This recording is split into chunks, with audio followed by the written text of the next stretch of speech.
માનધાતાના દેશની દીકરી છું અને ધરતી માનધાતાની છે. મને મારા રાજવીના જીવન ઉપર ભરોસો છે. જોજો સાહેબ, 8-10 વર્ષની દીકરી એમ બોલે છે કે મને મારા રાજવીના જીવન ઉપર ભરોસો છે. મારો રાજવી ગૌ બ્રાહ્મણ પ્રતિપાળ છે બાપ. મારો રાજવી ધર્મિષ્ઠ છે. મારા રાજવીનું જીવન રાષ્ટ્ર ધર્મ યુક્ત જીવન છે અને મને વિશ્વાસ છે કે મારા રાજવી કહેતા માનધાતા રાજાની આ ધરતીને હું હમણાં આણ આપીશ. એટલે માનધાતા રાજાની જો આણ ધરતીને આપું ને તો ધરતીની તાકાત નથી મારું તેલ હંકરી શકે સાહેબ. અને તેથી માનધાતાની જાતિ ભૂલી માનધાતાએ કામડો હટાવી દીધો અને હટાવીને દીકરીને છાતી સરખી ચાપીને કીધું, બેટા હું પોતે જ માનધાતા. આહા, તેની દીકરીને મોજ હતી, આનંદ હતો.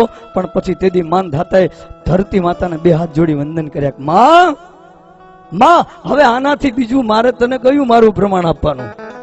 માં, આ દીકરીનું તેલ દઈ દે. અને સરખી ચાપીને કીધું, બેટા હું પોતે જ માનધાતા. આહા, તેની દીકરીને મોજ હતી, આનંદ હતો. પણ પછી તેદી માનધાતાએ ધરતી માતાને 2 હાથ જોડી વંદન